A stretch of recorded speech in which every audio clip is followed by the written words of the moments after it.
Welcome back to News 22. Let's go ahead and take a look at what today is going to look like.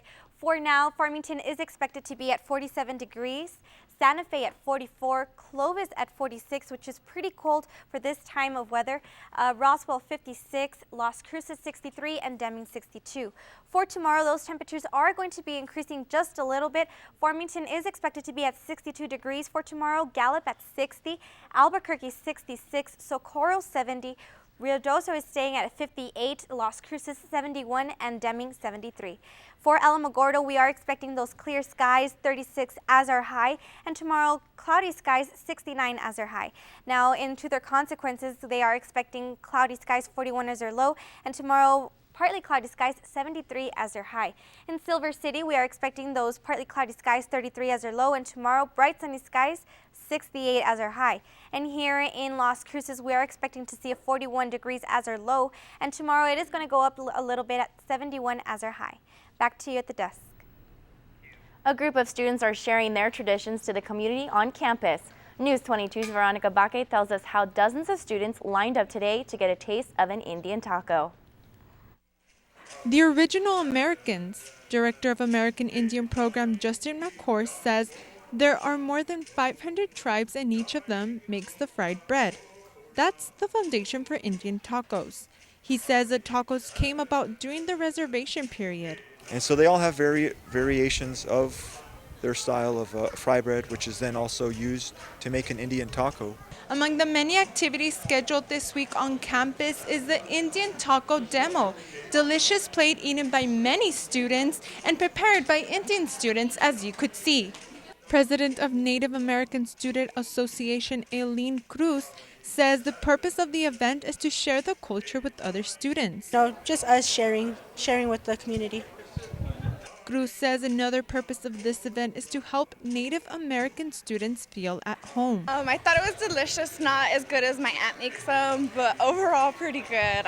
McCourt says a little more than 2% of the NMSU student body is Native American. But even though they're small in number, they don't consider themselves a minority because they were here first. Veronica Baque, News 22. If you want to try some tacos or see a dance, a Native American artist will be at NMSU's Kent Hall from 9 to 4 p.m. 2 students are injured after their bus rolled off the road in northern New Mexico, are recovering from surgery this evening. That and more in today's Southwest Minute. One of the students underwent surgery to repair a broken jaw. The other was in surgery for a broken leg. Rio Arriba County deputies say the bus ran off the road and rolled off a small cliff. The driver was pronounced dead at the scene. The superintendent said the student with the jaw injury is recovering well, but the student who suffered the broken leg may face more surgery. The cause of the crash is still unknown. The home of Lone Star College stabbing suspect Dylan Quick was searched Tuesday night by police. Quick lives with his parents about 6 miles from the campus in Harris County, Texas. The 20-year-old is charged with 3 counts of aggravated assault. Police say he went on a stabbing spree injuring 14 people. 12 were taken to the local hospitals. Neighbors say Quick was homeschooled before enrolling at Lone Star College.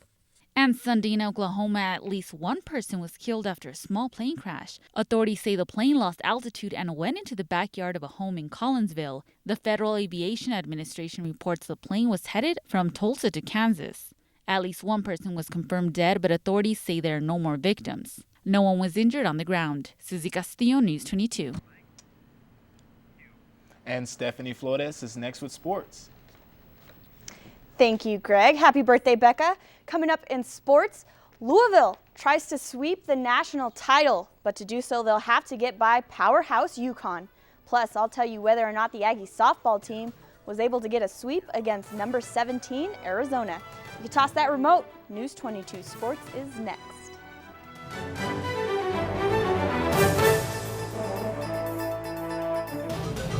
This is KRWG-TV News 22 Sports. Welcome back, everyone. I'm Stephanie Flores, and let's talk sports.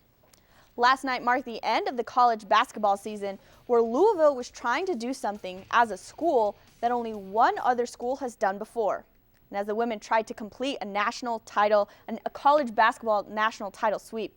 Now, if they were going to do it, they'd have to get by the only other school that's accomplished that feat in history, the UConn Huskies. Greg the Hawk Mallory has the call. It was early on in the game that UConn found themselves down by 4.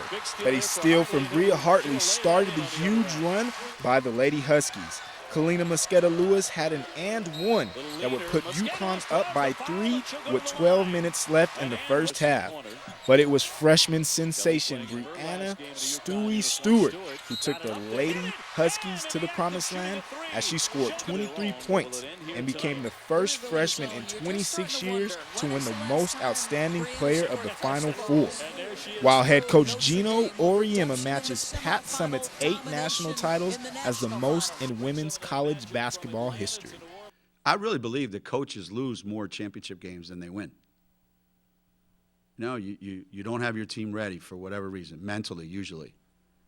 And I've been in the Final Four a couple times when we've lost where mentally we weren't right.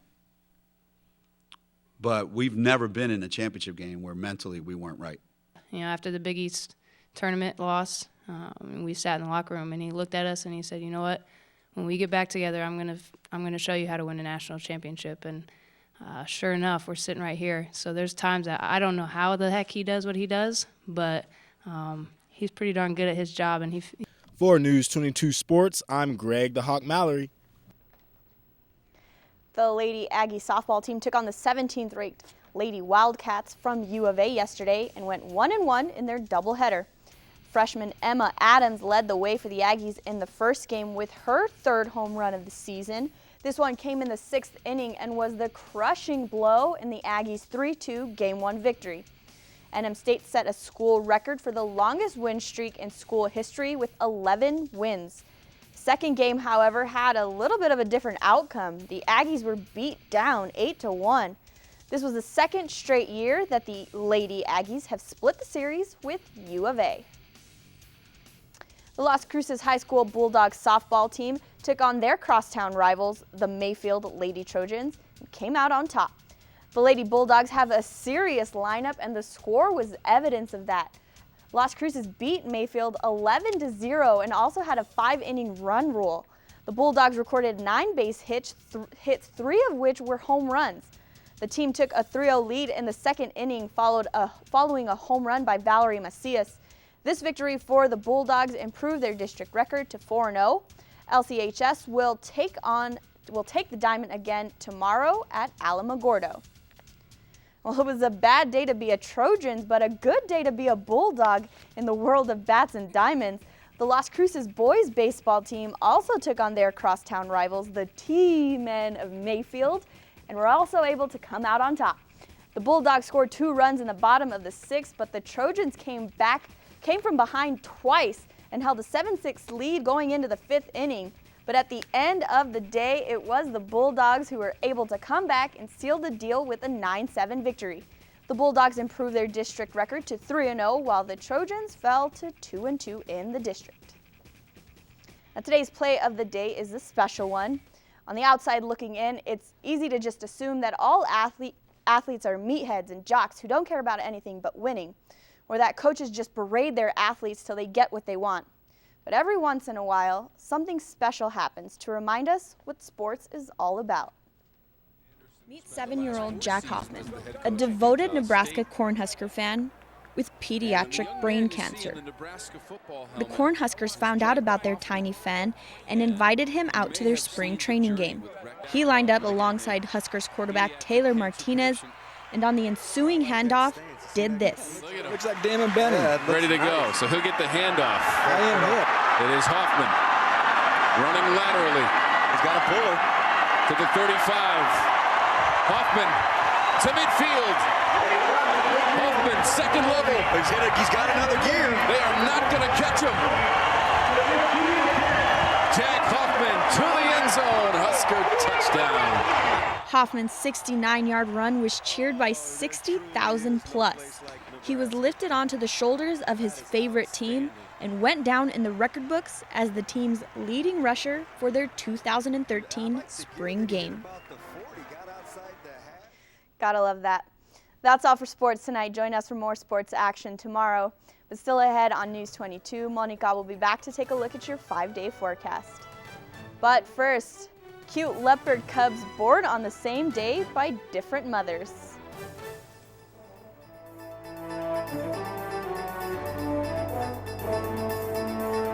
Three clouded leopards were recently born at the Nashville Zoo in Tennessee. Look at these little cute cubs. 2 female leopards gave birth on the same day, March 26th. In total, 2 female cubs and 1 male. All 3 cubs are doing well and are being hand-raised by the zoo's animal care staff. And their clouded leopards are considered endangered because of deforestation, poaching, and the pet trade. Well, that's cute, but taking a look at our 5-day forecast, we are seeing really good temperatures for the rest of the week. We are seeing those 80s and 70s, so it's going to be pretty warm throughout. Sunday is going to be a little bit breezy, though. Good. I'm excited for that warm weather to come back. It got cold for a while. And you can catch all today's aired stories and area news on our brand new website, krwgnews22.com. If you have a comment or story idea, click on the Contact News 22 button. And follow us on Twitter and Facebook for breaking news alerts and show teases. And that's all for News 22 Wednesday. Thank you, everyone, for joining us tonight. And before we go, just want to send a quick happy birthday to Miss Rebecca. Happy Thank birthday. you. And tune in tomorrow night as we'll have more local and late breaking news. I'm Greg Mallory. And I'm Rebecca Atkins. Good night.